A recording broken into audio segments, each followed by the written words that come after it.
तो તમે પણ કોઈ પણ આવનારી સરકારી ભરતીની તૈયારી કરતા હોય, તલાટી કમ મંત્રી હોય કે જીપીએસસી ક્લાસ 1 2 અથવા તો જીપીએસસી ક્લાસ 3 ની તૈયારી કરતા હોય તો અનએકેડમી સાથે તમારી તૈયારી શરૂઆત કરી શકો છો। અનએકેડમી પર 5 જાન્યુઆરીથી અસ્મિતા કરીને એક નવી બેન્ચ સ્ટાર્ટ થઈ રહી છે। ખાસ કરીને જીપીએસસીની 13મી નવી બેન્ચ છે અને હમણાં જ એક નવી જાહેરાત કરી છે કે ટૂંક સમયમાં એસટીઆઈની નવી વેકેન્સી આવવાની છે। બરાબર, જીપીએસસી ક્લાસ 3માં સ્ટેટ ટેક ઇન્સ્પેક્ટરની નવી રિક્રુટમેન્ટ આવવાની છે, તો આ બેન્ચ તમને ખૂબ જ ઉપયોગી થશે। અને બીજું કે તમે કોઈ પણ સરકારી ભરતીની તૈયારી કરતા હોય, તમે તલાટીની તૈયારી કરતા હોય કે જીપીએસસી ક્લાસ 1 2 ની તૈયારી કરતા હોય, ગુજરાત સરકાર દ્વારા જેટલી પણ સરકારી ભરતીની તૈયારી કરતા હોય તે બધી જ તૈયારી અનએકેડમી પર એક જ સબસ્ક્રિપ્શન ઉપર તમે કરી શકો છો। બરાબર, કોઈ પણ એક જ સબસ્ક્રિપ્શન ઉપર કોઈ પણ ભરતીની તૈયારી કરી શકો છો। તો અનએકેડમી પર સાથે જોડાવાનો એક આ મોટો ફાયદો છે। ઓકે, તો લિંક તમને ડિસ્ક્રિપ્શનમાં આપેલી છે, ત્યાંથી તમે જોઈન કરી શકો છો અને આપણો DD10 કોડ યુઝ કરવાનો છે। બરાબર, એન્ડ બીજું કે ફ્રી ટેસ્ટ અને સ્કોલરશિપનું પણ આયોજન કરવામાં આવેલું છે, એના સાથે પણ તમને એનો પણ લાભ મળશે।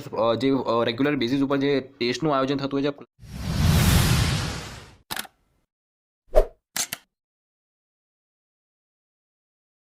તો મિત્રો ફાઇનલી એસએસસી CHSL 2022 માટેનું ઓફિશિયલ નોટિફિકેશન જાહેર કરી દીધું છે અને ઓલરેડી ફોર્મ ભરાના પણ શરૂ થઈ ગયેલા છે। બરાબર, 1 ફેબ્રુઆરીથી આના ફોર્મ ભરાના શરૂ થઈ ગયેલા છે અને આજના વિડીયોમાં હું તમને બતાવીશ કે કઈ વેબસાઇટ ઉપર જઈને ઓનલાઈન ફોર્મ ભરવાનું છે વગેરે વગેરે સંપૂર્ણ માહિતી એસએસસી CHSLની ભરતી વિશે માહિતી મેળવવાના છે ઓફિશિયલ નોટિફિકેશન આધારે। અને આ વખતે જે 2022ની જે નોટિફિકેશન જાહેર કરી છે એમાં ઓછામાં ઓછી 4 થી 5 હજાર જેટલી વેકેન્સી 12 પાસ ઉપર નીકાળવામાં આવેલી છે। તો આના માટે 12 પાસ વિદ્યાર્થીઓ ફોર્મ ભરી શકે છે। અને આ એસએસસી CHSL શું છે એના વિશે તમને જણાવી દઉં કે આ એક ક્લર્કની સમક્ષ એક પોસ્ટ છે, પરંતુ આ એક સેન્ટ્રલ લેવલે છે। તો આમાં જે તમને સેલેરી મળતી હોય છે એ ખૂબ સારી સેલેરી મળતી હોય છે।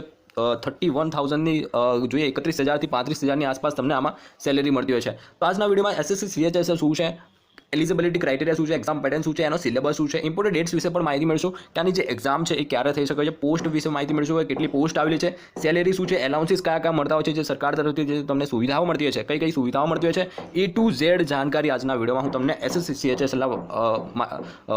CHSL ની આપવાનો છું। બરાબર, એસએસસી CHSL નું ફૂલ ફોર્મ થાય છે staff selection commission combined higher secondary level. બરાબર, 12 પાસ ઉપર આ ભરતી અને એક્ઝામ આપી શકો છો। બરાબર, હવે મિત્રો અહીંયા સ્ક્રીન ઉપર તમે જોઈ શકો છો કે આ જે એસએસસી CHSL નું જે નોટિફિકેશન છે એકદમ ઓફિશિયલ નોટિફિકેશન છે। તમે અહીંયા ઇમ્પોર્ટન્ટ ડેટ્સ વિશે પણ તમે જોઈ શકો છો કે ક્યારથી આના ફોર્મ ભરાના શરૂ થઈ છે અને જે એક્ઝામ છે, જે પ્રિલિમિનરી એક્ઝામ ટિયર 1ની જે એક્ઝામ છે એ તમારી મે 2022માં એક્ઝામ છે।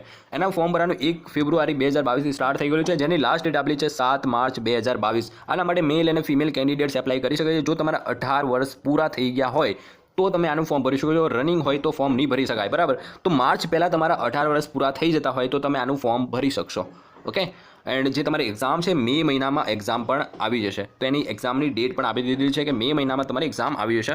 ઓકે, હવે આના વિશે આપણે માહિતી મેળવીશું કે શું આ જે પોસ્ટ જે એસએસસી CHSL છે એ ક્લર્કના સમક્ષની પોસ્ટ છે, જેમ કે લોઅર ડિવિઝનલ ક્લર્ક છે, અપર ડિવિઝનલ ક્લર્ક છે, જુનિયર સેક્રેટરી છે, પોસ્ટલ આસિસ્ટન્ટ છે, સોર્ટિંગ આસિસ્ટન્ટ છે, ડેટા એન્ટ્રી ઓપરેટર છે। તો આવી વિવિધ પોસ્ટ ઉપર આ રિક્રુટમેન્ટ કરતી હોય છે એસએસસી CHSL। તમે વિડીયોના પોઝ કરી અને દરેક પોસ્ટ વિશે તમે માહિતી મેળવી શકો છો કે કઈ પોસ્ટ ઉપર આમાં આપણું સિલેક્શન થઈ શકે છે। ઓકે, લોઅર ડિવિઝનલ ક્લર્ક હોય, જુનિયર સેક્રેટરી છે, જુનિયર સેક્રેટરી આસિસ્ટન્ટ છે, પોસ્ટલ આસિસ્ટન્ટ છે, સોર્ટિંગ આસિસ્ટન્ટ છે વગેરે વગેરે। હવે એના વિશે દરેક પોસ્ટ પ્રમાણે દરેકની અલગ અલગ સેલેરી આપવામાં આવતી છે। લોઅર ડિવિઝનલ ક્લર્કની વાત કરીએ, લોઅર ડિવિઝનલ ક્લર્ક અને જુનિયર સેક્રેટરી આસિસ્ટન્ટની લેવલ 2ના આધારે તમારી 19,000 રૂપિયા સેલેરી બનતી હોય છે। પોસ્ટલ આસિસ્ટન્ટની તમે સેલેરી જોઈ શકો છો, જો તમારા માર્ક્સ સારા આવે તો તમે પોસ્ટલ આસિસ્ટન્ટની પોસ્ટ ઉપર પણ તમને રિક્રુટ કરવામાં આવે અથવા તો સોર્ટિંગ આસિસ્ટન્ટની પોસ્ટ ઉપર પણ રિક્રુટ કરવામાં આવે, જેની લેવલ 4ના આધારે તમારી સેલેરી છે એ 25,500 તમારી બેઝિક સેલેરી છે। જો તમારું ડેટા એન્ટ્રી ઓપરેટર તરીકે સિલેક્શન થાય છે, જેને આપણે DO કહેવાય, DEO, બરાબર, તેનું પણ સેલેરી ખૂબ સારી મળતી હોય છે લેવલ 4ના આધારે 25,500 રૂપિયા અને લેવલ 5ના આધારે જોઈએ તો 29,000 રૂપિયા તમારી સેલેરી બનતી હોય છે। બરાબર, તો ડેટા ઓપરેટરની પણ પોસ્ટ ખૂબ સારી છે આમાં। ઓકે, ત્યાર પછી ડેટા એન્ટ્રી ઓપરેટર ગ્રેડ Aની પોસ્ટ છે। બરાબર, આ ગ્રેડ Aની પોસ્ટ છે, તો આમાં સેલેરી 25,500થી તમારી સારી ખૂબ બેઝિક સેલેરી છે। ઓકે, ત્યાર પછી આપણે વાત કરીએ કે સેન્ટર ઓફ એક્ઝામિનેશન। હવે ઘણા બધા લોકોને પ્રશ્ન હોય છે કે આની આપણે એક્ઝામ ગુજરાતમાં જ રહીને આપણી સિટીમાં જ રહીને એક્ઝામ આપી શકાય? તો અહીંયા આ ઓફિશિયલ નોટિફિકેશનમાં અહીંયા એક્ઝામ સેન્ટર વિશે પણ માહિતી આપેલી છે કે તમારે એક્ઝામ કયા સેન્ટરો ફાળવવામાં આવેલા છે। તો સૌથી પહેલાં તો તમે જોઈ શકો છો કે મહેસાણા આવેલું છે, અમદાવાદ આવેલું છે, ગાંધીનગર છે, રાજકોટ છે, વડોદરા છે। બરાબર, તો આટલા સેન્ટર આપેલા છે ગુજરાતમાં। આમાંથી કોઈ પણ એક જગ્યાએ તમારું એક્ઝામ આપવાનું થઈ શકે છે। બરાબર, ઓકે, જે લોકો અમદાવાદથી જે લોકો ફોર્મ ભરે છે તો એમનું અમદાવાદમાં જ તમારે એક્ઝામ આપવાની રહેશે। જે લોકો ગાંધીનગરમાંથી જે લોકોએ એપ્લાય કર્યું છે તો એ લોકોને ગાંધીનગર જ છે। બાકીના જે જિલ્લાના ઉમેદવાર છે એમને આ જિલ્લામાંથી જ કોઈ એક જગ્યાએ એક્ઝામ આપવા આવવાનું થશે। ઓકે, તો તમે વિડીયોને પોઝ કરીને દરેક જોઈ શકો છો એક્ઝામ સેન્ટર વિશે. ઓકે, આગળ વાત કરીએ આપણે સ્કીમ ઓફ એક્ઝામિનેશનની, કે આમાં તમારું એક્ઝામમાં જે કહેવાય કે એક્ઝામ પેટર્ન કઈ ટાઈપની હોય છે, કે એક્ઝામ કોમ્પ્યુટર બેઝ ટેસ્ટ હોય છે કે સ્કિલ ટેસ્ટ હોય છે. તો અહીંયા તમે જોઈ શકો છો આમાં તમારું પેપર ટેર 1 હોય છે, ટેર 1 હોય છે, પછી ટેર 2 હોય છે, અને પછી લાસ્ટમાં તમારી સ્કિલ ટેસ્ટ હોય છે, ટાઈપિંગ ટેસ્ટ હોય છે. હવે આ જે ટેર 3 છે ને મિત્રો, એ દરેક પોસ્ટ માટે નથી હોતું. કેટલીક એવી પોસ્ટ છે જેમ કે સોર્ટિંગ આસિસ્ટન્ટ છે, ડેટા એન્ટ્રી ઓપરેટર છે, એવી પોસ્ટ માટે ટાઈપિંગ ટેસ્ટ લેવામાં આવતો હોય છે. દરેક પોસ્ટ માટે નથી. લોઅર ડિવિઝનલ ક્લર્ક છે, એવી બધી પોસ્ટ માટે ટાઈપિંગ ટેસ્ટ નથી હોતું. ઓકે, હવે આપણે વાત કરીએ કે જે તમારી ટેર 1ની એક્ઝામ છે ને, એ કોમ્પ્યુટર બેઝ એક્ઝામ છે. એટલે કે તમારે MCQ ટાઈપના ક્વેશ્ચન આવશે. કોમ્પ્યુટર ઉપર તમારે એક્ઝામ આપવાની હોય છે, કોમ્પ્યુટર બેઝ એક્ઝામિનેશન હોય છે, જેમાં MCQ ટાઈપના ક્વેશ્ચન હશે. કેટલા ક્વેશ્ચન હશે, કયા સબ્જેક્ટ્સમાંથી હશે, એ આપણે આગળ જોઈશું. પછી જે તમારું ટેર 2 હોય છે, એ ડિસ્ક્રિપ્ટિવ ટાઈપ હોય છે. એમાં તમારે નિબંધ લખવાનો, માત્ર નિબંધ પૂછે છે. યાદ રાખજો, ટેર 2માં ખાલી નિબંધ પૂછાય છે. નિબંધ, લેટર અને એપ્લિકેશન, બરાબર. અને એક્ઝામની લેંગ્વેજની વાત કરું ને, તો એક્ઝામ આમાં તમારે હિન્દી અથવા તો ઇંગ્લિશ બંનેમાંથી કોઈ પણ એક એક્ઝામમાં લેંગ્વેજમાં તમારે એક્ઝામ આપવાની હોય છે. ઓકે, તમે ગુજરાતીમાં આની એક્ઝામ નહીં આપી શકો. માત્ર હિન્દી અને ઇંગ્લિશ લેંગ્વેજમાં તમારે એક્ઝામ આપવાની હોય છે. મિત્રો, જે તમારી મે મહિનામાં જે ટેર 1ની એક્ઝામ છે ને, એનો કમ્પ્લીટ અહીંયા સિલેબસ આપ્યો છે. કોમ્પ્યુટર બેઝ એક્ઝામિનેશન હોય છે, જેમાં MCQ ટાઈપના ક્વેશ્ચન પૂછાય છે. MCQ ટાઈપના ક્વેશ્ચન પૂછાશે, બરાબર. અને જે તમારું ક્વેશ્ચન પેપર હશે, અહીંયા તમે જોઈ શકો 4 સેક્શનમાં હશે. સેક્શન 1માં ઇંગ્લિશ લેંગ્વેજના ક્વેશ્ચન પૂછાય છે. 25 ક્વેશ્ચન હશે 50 માર્ક્સમાં, એટલે કે એક ક્વેશ્ચનનો 2 માર્ક્સ રહેશે, બરાબર. 25 ક્વેશ્ચન હશે 50 માર્ક્સમાં. પછી જનરલ ઇન્ટેલિજન્સ રીઝનિંગ હશે, એમાં પણ 25 ક્વેશ્ચન હશે 50 માર્ક્સમાં. પછી ક્વોન્ટિટી એપ્ટિટ્યૂડ એટલે કે મેથ્સ પૂછાય છે. મેથ્સ 25 ક્વેશ્ચન હશે 50 માર્ક્સમાં. દરેક સેક્શનમાં 25 એટલે કે ટોટલ જોવા જઈએ તો કેટલા 100 ક્વેશ્ચન હશે 200 માર્ક્સમાં. કેટલા 100 ક્વેશ્ચન હશે 200 માર્ક્સમાં. એટલે કે જે તમારું પેપર હશે એ 100 ક્વેશ્ચન રહેશે અને 200 માર્ક્સમાં એનું 200 માર્ક્સ રહેશે. ઓકે, અને જનરલ અવેરનેસ પૂછાય છે. જનરલ અવેરનેસ એટલે કે GK ટાઈપનું. ઓકે, જનરલ નોલેજ, એમાં પણ 25 ક્વેશ્ચન હશે 50 માર્ક્સમાં.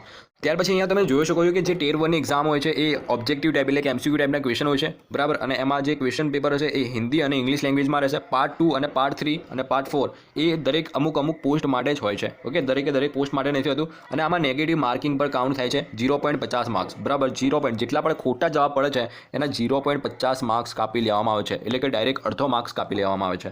ઓકે, 2 માર્ક્સ ખોટા, 2 તમારા પ્રશ્ન ખોટા પડ્યા એટલે ડાયરેક્ટ તમારો 1 માર્ક્સ કપાઈ ગયો. ઓકે, હવે જે તમારી એક્ઝામ હશે એ કોમ્પ્યુટર બેઝ એક્ઝામ હોય છે, જેની ડેટ પણ મેં આગળ કીધી કે મે મહિનામાં તમારું જે પ્રિલિમ્સ એક્ઝામ જેને ટેર 1 એક્ઝામ કહેવાય છે, એ મે મહિનામાં તમારી એક્ઝામ છે. આગળ વાત કરીએ, અહીંયા ડિટેલમાં સિલેબસ આપેલો છે કે જે ઇંગ્લિશ લેંગ્વેજ છે એમાં આનાથી બહારનું તમારે કંઈ વાંચવાનું નથી, બરાબર. ડિટેલમાં સિલેબસ આપેલો છે, આનાથી બહાર તમારે કંઈ વાંચવાનું નથી. પછી અહીંયા ઇન્ટેલિજન્સ રિઝનિંગનો પણ સિલેબસ આપેલો છે કે રિઝનિંગમાં કયા સબ્જેક્ટ્સ અથવા તો કયા ચેપ્ટર ઉપર તમારે ધ્યાન આપવાનું છે, બરાબર. તો એ તમે વિડીયોના પોઝ કરી અથવા તો આ નોટિફિકેશન હું ટેલિગ્રામ પર પોસ્ટ કરી દઈશ, તો ત્યાંથી તમે વિગતવાર માહિતી મેળવી શકશો આ નોટિફિકેશનને ડાઉનલોડ કરીને, બરાબર. દરેક સિલેબસ હું તમને નથી બતાવતો, બાકી તમે વિડીયોના પોઝ કરીને તમે જોઈ શકો છો. જનરલ અવેરનેસ પણ તમે જોઈ શકો છો. હવે વાત કરીએ આપણે ટેર 2. ટેર 1 આપણે ક્લિયર કરી લઈએ. ટેર 1 આપણે ક્લિયર કરી લઈએ પછી તમને ટેર 2 માટે બોલાવવામાં છે. હવે તમને કહી દઉં કે 40% માર્ક્સ લાવો ને, 40% માર્ક્સ લાવો ને તો તમે આ પ્રિલિમ્સ એક્ઝામ CBT ટાઈપની જે એક્ઝામ છે, ટેર 1ની એક્ઝામ છે, એ ઇઝીલી ક્લિયર કરી લેશો. 40% માર્ક્સ લાવવાના હોય છે. પછી ટેર 2ની વાત કરીએ કે ટેર 2માં કેવું ડિસ્ક્રિપ્ટિવ ટાઈપ હોય છે, તો એમાં 100 માર્ક્સનું તમારું પેપર હશે અને જેમાં તમારે લખવાનું રહેશે પેન એન્ડ પેપર મોડ. એમાં MCQ ટાઈપના ક્વેશ્ચન નહીં મળે તમને, બરાબર. અને જેમાં તમને કહેવાય કે પ્રશ્ન કેવા પૂછ્યા છે, તો નિબંધ લેખન હશે. અહીંયા તમે જોઈ શકો છો રાઇટ એસે, પછી લેટર, એપ્લિકેશન અથવા તો પ્રિસાઇઝ રાઇટિંગ, બરાબર. તો આમાંથી જ તમને પ્રશ્ન પૂછવામાં આવશે અને તમારે લખવાનું રહેશે, બરાબર. જે સ્કૂલમાં આપણે અથવા તો કોલેજમાં આપણે ભણી આવે છે કે એસે રાઇટિંગ, લેટર રાઇટિંગ, એનાથી બહારનું કંઈ નહીં પૂછાય. તમને એવું લાગતું હોય કે સવાલ જવાબ પૂછાશે, તેવું નહીં પૂછાય. ખાલી એક એસે હશે, એક લેટર હશે, એક એપ્લિકેશન હશે અને એક પ્રિસાઇઝ રાઇટિંગ હશે. આમાંથી તમારું 100 માર્ક્સનું પેપર બનાશે. ઓકે, તો ટેર 2 એટલું ટફ ના કહી શકાય. આપણે થોડી એવી તૈયારી કરીએ તો ટેર 2 પણ ઇઝીલી ક્લિયર કરી શકાય. ત્યાર પછી આપણે વાત કરીએ તો minimum qualifying marks tear 2 30%. Okay, and બીજું તમે જોઈ શકો છો કે જે પેપર હશે હિન્દી અને ઇંગ્લિશમાં તમે આપી શકો છો. એના સિવાય જે સ્કિલ ટેસ્ટ હોય છે એ પણ તમે જોઈ શકો છો કે કઈ પોસ્ટ માટે હોય છે. અને અહીંયા ડેટા એન્ટ્રી ઓપરેટર માટે સ્કિલ ટેસ્ટ પણ તમે જોઈ શકો છો. જે કહેવાય કે જે તમારી typing test data entry operator માટે લેવામાં આવતી હોય છે, તેમાં કેટલી સ્પીડ માંગેલી છે એ પણ તમે વિડીયોને પોઝ કરીને જોઈ શકો છો અથવા તો નોટિફિકેશન ડાઉનલોડ કરી લેજો.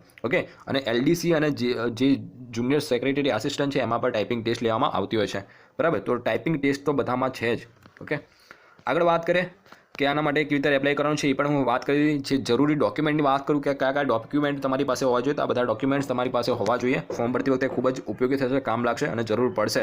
ઓકે, ડોક્યુમેન્ટ વેરિફિકેશન પછી ત્યાર પછી તમે ટિયર 1 ટિયર 2 ટિયર 3 ક્લિયર કરી લો છો, પછી તમારું ડોક્યુમેન્ટ વેરિફિકેશન થાય છે અને પછી લાસ્ટમાં તમારું સિલેક્શન થતું હોય છે. તો આ પ્રમાણેની સિલેક્શન પ્રોસેસ હોય છે. બરાબર. તો પોસ્ટ પ્રિફરન્સ પણ તમારે ફોર્મ ભરતી વખતે પોસ્ટ પ્રિફરન્સ પણ આપવાનો છે કે કઈ પોસ્ટ પહેલાં રાખવી, કઈ પોસ્ટ લાસ્ટમાં રાખવી. બરાબર. તો આ પ્રમાણેનું હોય છે. મોડ ઓફ સિલેક્શન પણ તમે વાંચી શકો. એમ તો મેં તમને આગળ ડિટેલમાં વાત કરી દીધી કે કેવી રીતે તમારું સિલેક્શન થાય છે. ટિયર 1 ટિયર 2 ટિયર 3 આના આધારે તમારું સિલેક્શન થતું હોય છે. બાકી નોટિફિકેશનમાં કંઈ હવે જાણવા જેવું કંઈ છે નહીં. જે પણ ઇમ્પોર્ટન્ટ હતું મેં તમને બતાવી દીધું. અને તો પણ કોઈ કન્ફ્યુઝન હોય તો મને કોમેન્ટ કરીને પૂછી શકો છો, અથવા તો મને ઇન્સ્ટાગ્રામ પર મેસેજ કરીને પૂછી શકો છો. ઇન્સ્ટાગ્રામની પણ લિંક તમને મળી જશે અને આ નોટિફિકેશન ડાઉનલોડ તો ટેલિગ્રામ પરથી ડાઉનલોડ કરી શકશો. ઓકે, મળીએ નેક્સ્ટ વિડીયોમાં. આજનો વિડીયો પૂરતો આટલું છે.